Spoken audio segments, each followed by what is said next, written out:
ಇವತ್ತು ಸಿಂಪಲ್ ಆಗಿ ಒಂದು ಮೊಟ್ಟೆ ಪಲ್ಯನ ಹೇಗೆ ಮಾಡೋದು ಅಂತೇಳಿ ನೋಡೋಣ. ಇದು ಅನ್ನ, ಚಪಾತಿ ಅಥವಾ ದೋಸೆ ಜೊತೆ ತುಂಬಾ ಚೆನ್ನಾಗಿರುತ್ತೆ. ಚಾನಲ್ಗೆ ಇನ್ನೂ ಸಬ್ಸ್ಕ್ರೈಬ್ ಆಗದೇ ಇದ್ರೆ ದಯವಿಟ್ಟು ಇವಾಗಲೇ ಸಬ್ಸ್ಕ್ರೈಬ್ ಮಾಡ್ಕೊಳ್ಳಿ. ಬನ್ನಿ ಈ ರೆಸಿಪಿಯನ್ನ ಹೇಗೆ ಮಾಡೋದು ಅಂತೇಳಿ ನೋಡೋಣ. ಮೊದಲಿಗೆ ಇದಕ್ಕೊಂದು ಮಸಾಲೆನ ರೆಡಿ ಮಾಡ್ಕೋಬೇಕು. ಒಂದು 5ರಿಂದ 6 ಬ್ಯಾಡಿಗೆ ಮೆಣಸನ್ನು ತಗೊಂಡಿದ್ದೀನಿ. ಹಾಗೆ ಒಂದು ಸಣ್ಣ ಗಾತ್ರದ ಹುಳಿ, ಒಂದು 1/4 ಚಮಚದಷ್ಟು ಸಾಸಿವೆ, ಹಾಗೆ ಒಂದು 1/4 ಚಮಚದಷ್ಟು ಮೆಂತ್ಯ, 1 ಚಮಚದಷ್ಟು ಜೀರಿಗೆ, ಹಾಗೆ ಒಂದು 2 ಚಮಚದಷ್ಟು ಕೊತ್ತಂಬರಿ ಕಾಳು ಎಲ್ಲವನ್ನ ಎಣ್ಣೆ ಹಾಕಿ ಹುರ್ಕೊಂಡು ಇಟ್ಕೊಂಡಿದ್ದೀನಿ.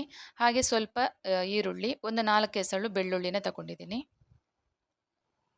ಇವಾಗ ಇದೆಲ್ಲವನ್ನ ಮಿಕ್ಸಿ ಜಾರಿಗೆ ಹಾಕೋಬೇಕು. ಇದನ್ನ ಪುಡಿ ಮಾಡ್ಕೋಬೇಕು. ನೋಡಿ, ಈ ಥರ ಇಷ್ಟಾದರೆ ಸಾಕಿದು ಪುಡಿ. ಇವಾಗ ಈ ಪುಡಿ ಮಾಡಿಟ್ಕೊಂಡಂಥ ಮಸಾಲೆಗೆ ಒಂದು ಸಣ್ಣ ಕಪ್ಪಲ್ಲಿ 1 ಕಪ್ ಆಗುವಷ್ಟು ತೆಂಗಿನ ತುರಿ, ಆಮೇಲೆ ಸ್ವಲ್ಪ ಅರಿಶಿಣ ಹಾಕಿ ಹುರ್ಕೊಂಡಿದ್ದೀನಿ. ಅದನ್ನು ಇವಾಗ ಇದಕ್ಕೆ ಹಾಕ್ಕೊಂಡು ಪುಡಿ ಮಾಡ್ಕೊಂಡಿದ್ದೀನಿ. ಈ ಪುಡಿಯನ್ನು ತುಂಬ ನೈಸ್ ಮಾಡ್ಕೋಬಾರ್ದು. ಮಿಕ್ಸಿ ಜಾರಿಗೆ ಹಾಕಿ 1-2 ರೌಂಡ್ ಓಡಿಸಿದ್ರೆ ಸಾಕು.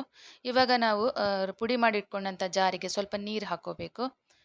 ಈ ಥರ ಮಸಾಲೆ ನೀರನ್ನು ರೆಡಿ ಮಾಡ್ಕೋಬೇಕು. ಇವಾಗ ಇದನ್ನು ಒಂದು ಪ್ಯಾನಿಗೆ ಹಾಕೋಬೇಕು. ಇವಾಗ ಇದಕ್ಕೆ ಸ್ವಲ್ಪ ಉಪ್ಪು ಹಾಕೋಬೇಕು. ಹಾಗೆ ಒಂದು ಸ್ವಲ್ಪ ಚಿಟಿಕೆಯಷ್ಟು ಅರಿಶಿಣ ಹಾಕ್ಕೊಂಡು ಇದೊಂದು ಕುದಿ ಬರಿಸ್ಬೇಕು. ಇವಾಗ ನೋಡಿ, ಇದು ಮಸಾಲೆ ಕುದೀತಾ ಇದೆ. ಇವಾಗ ಮೊಟ್ಟೆನ ಒಡೆದು ಒಂದೊಂದಾಗಿ ಹಾಕೋಬೇಕು. ನಾನಿಲ್ಲಿ 4 ಮೊಟ್ಟೆನ ಹಾಕ್ಕೊಂಡಿದ್ದೀನಿ. ಇದು ಇವಾಗ ಬೇಯ್ತಾ ಇರುವಾಗಲೇ ಇದಕ್ಕೆ ಒಂದು ಸ್ವಲ್ಪ ಈರುಳ್ಳಿ ಹಾಕ್ಕೊಳ್ತಾ ಇದ್ದೀನಿ. ಹಾಗೆ ಒಂದು ಅರ್ಧ ಟೊಮೆಟೊನ ಸಣ್ಣದಾಗಿ ಕಟ್ ಮಾಡ್ಕೊಂಡು ಹಾಕ್ಕೊಳ್ತಾ ಇದ್ದೀನಿ.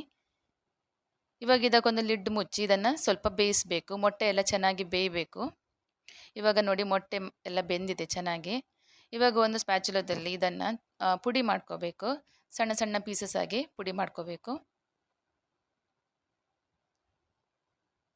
ನೋಡಿ, ಈ ಥರ ಚೆನ್ನಾಗಿ ಪುಡಿ ಆಗಿದೆ. ಇವಾಗ ನಾವು ರೆಡಿ ಮಾಡಿ ಇಟ್ಕೊಂಡಂಥ ಮಸಾಲೆನ ಇದಕ್ಕೆ ಹಾಕೋಬೇಕು.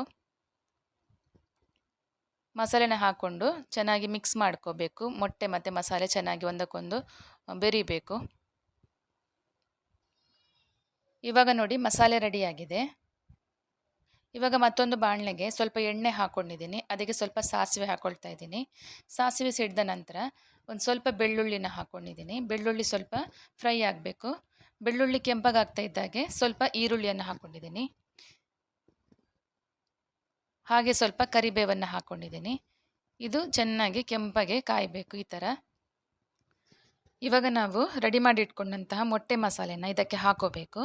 ಇದು ಒಗ್ಗರಣೆ ಜೊತೆಗೆ ಸ್ವಲ್ಪ ಚೆನ್ನಾಗಿ ಬೇಯಬೇಕು ಸ್ವಲ್ಪ ಹೊತ್ತು. ಇವಾಗ ನೋಡಿ, ತುಂಬ ಟೇಸ್ಟಿಯಾದ ಹಾಗೆ ತುಂಬ ಈಸಿಯಾದ ಮೊಟ್ಟೆ ಪಲ್ಯ ರೆಡಿಯಾಗಿದೆ. ಇದಕ್ಕೆ ಹೆಚ್ಚಿಗೆ ಏನು ಇಂಗ್ರೀಡಿಯೆಂಟ್ಸ್ ಬೇಕಾಗಿರೋದಿಲ್ಲ. ಮನೆಯಲ್ಲಿರುವಂತಹ ಇಂಗ್ರೀಡಿಯೆಂಟ್ಸನ್ನು ಯೂಸ್ ಮಾಡಿಕೊಂಡು ತುಂಬ ಸಿಂಪಲ್ಲಾಗಿ ತುಂಬ ಈಸಿಯಾಗಿ ಮಾಡ್ಕೊಳ್ಬೋದು. ಹಾಗೆ ಟೇಸ್ಟ್ ಕೂಡ ತುಂಬ ಚೆನ್ನಾಗಿರುತ್ತೆ. ಈ ರೆಸಿಪಿ ನಿಮಗೆ ಇಷ್ಟ ಆಯಿತು ಅಂತ ಅನ್ಕೋತೀನಿ. ಇಷ್ಟ ಆದರೆ ಲೈಕ್, ಶೇರ್ ಹಾಗೆ ಸಬ್ಸ್ಕ್ರೈಬ್ ಮಾಡೋದನ್ನು ಮಾತ್ರ ಮರಿಬೇಡಿ.